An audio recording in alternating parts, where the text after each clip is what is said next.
నమస్తే అందరికీ. శ్రీమాత్రే నమః. అందరూ బాగున్నారా? సో, ఈ వీడియోలో మీరు తెలుసుకోబోతున్నారు మహాభారతం. అందులో కొంచెం ముందుకు మనం వెళ్తున్నామనమాట. సో, మహాభారతం జరగడానికి కారణం సర్పయాగం.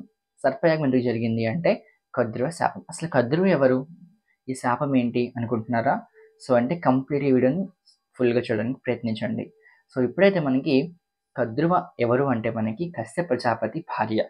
కశ్యప ప్రజాపతికి ఇద్దరు భార్యలనమాట. కద్రువ, వినత. ఒకరోజు కశ్యప ప్రజాపతి వాళ్ళిద్దరి దగ్గరికొచ్చి ఇంకేం వరం కావాలి కోరుకోండి అంటే, కద్రువ అంటుంది నాకు 100 సర్పాలు కావాలి, బలవంతమైన సర్పాలు కావాలి అని కోరుకుంటుంది. సో, దానికి తర్వాత వినత అంటుంది నాకు 100 సర్పాలు అక్కర్లేదు కానీ నాకొక బలవంతమైన ఇద్దరు కుమారులు కావాలి అని కోరుకుంటుందనమాట.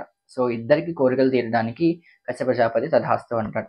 అయిన తర్వాత కొంతకాలానికి కద్రువ పెట్టిన గుడ్డుల నుంచి మనకి 100 సర్పాలు బయటపడతాయన్నమాట. సో, వినితకి కంగారు ఆగట్లేదు. ఏంటి కద్రువకి పిల్లలు పుట్టేసారు. ఇంకా నాకసల ఒక్క పిల్లాడు కూడా బయటకి పడట్లే అని చెప్పేసి ఏం చేస్తుందంటే, ఒకరోజు ఆ గుడ్డు ఉంటుంది కదా! గుడ్డుని పగలగొట్టేస్తుంది. పగలగొడితే ఆ గుడ్డు లోపల ఉన్న శిశువు ఇంకా కూడా చాలా తయారవుతున్నాడనమాట. ఇంకా కంప్లీట్‌గా ఇంకా తయారు కాలేదు. జస్ట్ మామూలుగా తయారవుతున్నాడు. సో, ఆ గుడ్డులో ఉన్న శిశువు అంటాడు, నేను తయారవ్వకుండా నన్ను నన్ను కొట్టావు కాబట్టి, నన్ను బయటకి తీసుకొచ్చేసావు కాబట్టి, నీకు కొంతకాలం పాటు ఈ యొక్క కద్రువకి దాస్యం చేస్తావు అని చెప్పేసి ఆ పిల్లాడు శాపం చేస్తాడనమాట. చేసేసి ఆయన మనకి అనురుడు. అనురుడు అంటే మనకి సూర్యుని యొక్క రథసారథి. సో, అలా ఆయన వెళ్ళిపోతాడు. వెళ్ళిపోయి ఆయన చెప్తాడంటే ఇంకొక గుడ్డు ఉంది కదా!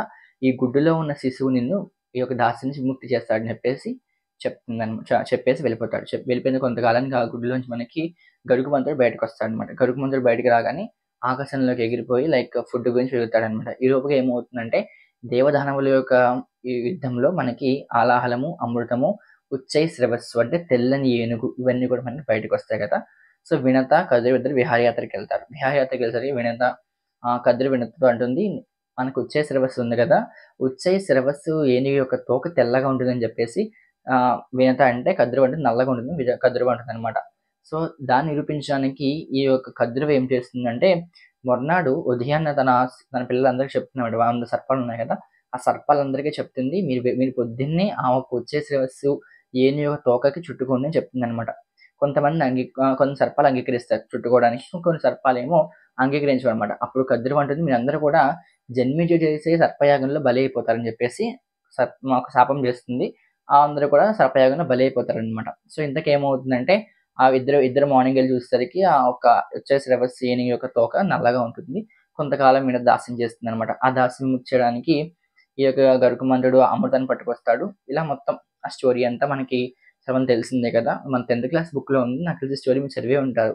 10థ్ క్లాస్ తెలుగు బుక్‌లో మనకి ఉంటుంది. 10థ్ క్లాస్ కాదనుకుంటా. Eighth or ninth Telugu text బుక్‌లో ఖచ్చితంగా మనకి ఈ యొక్క స్టోరీ ఉంటుంది. ఒకసారి చూడకపోతే ఒకసారి వెళ్లి ఎవరైనా ఒకసారి రిఫర్ చేసుకోండి స్టోరీ. చాలా బావుంటుంది ఆ స్టోరీ. ఇలా మనకి సర్పయాగం జరుగుతుందనమాట అండి. ఈ యొక్క సర్పయాగం ఎందుకు చేశారు అంటే జన్మేజయుడు సర్పయాగం చేస్తాడనమాట. ఎందుకు చేశాడు అంటే నెక్స్ట్ వీడియోలో తెలుసుకుందాం దాని దాని గురించి అంతా కూడా. ఎందుకంటే మనకి మహాభారతం అసలు బేసిక్స్ నుంచి వెళ్తున్నాం కాబట్టి స్టార్టింగ్ కొంచెం ఇలానే ఉంటుంది.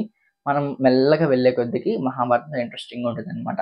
సో, నెక్స్ట్ వీడియోలో మనకి సర్పయాగం గురించి మాట్లాడుకొని వెంటనే నెక్స్ట్ వీడియో ఆ తర్వాత మనకి కర్ణుడి జననం, ఆ తర్వాత వ్యాసుడి జననం, భీష్ముడి జననం ఇలా ఒక్కొక్కరి జననం గురించి మనం మాట్లాడుకోబోతున్నాం అనమాట.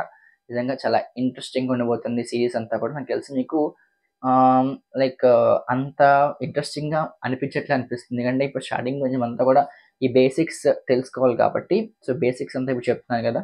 సో, కొంచెం ముందుకు వెళ్తే కొంచెం మీకు ఇంకొంచెం ఇంట్రెస్టింగ్‌గా అనిపిస్తుంది. సో, కొంచెం వెయిట్ చేయండి. సీరీస్ ఇంకొంచెం ముందుకు వెళ్తున్నాము. సో, నాకు తెలిసి మీకు వీడియో నచ్చే ఉంటుంది. నచ్చితే ఏం చేయాలో తెలుసు కదా! ఛానెల్ సబ్స్క్రైబ్ చేసి, లైక్ చేసి, షేర్ చేసి మీ ఫ్రెండ్స్ అండ్ ఫ్యామిలీకి కూడా షేర్ చేయండి.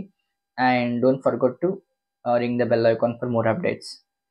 సో, నాకు తెలిసి ఈ వీడియో మీకు నచ్చుతుంది అనుకుంటున్నాను. శ్రీమాత్రే నమః. జై శ్రీరామ్ అండి.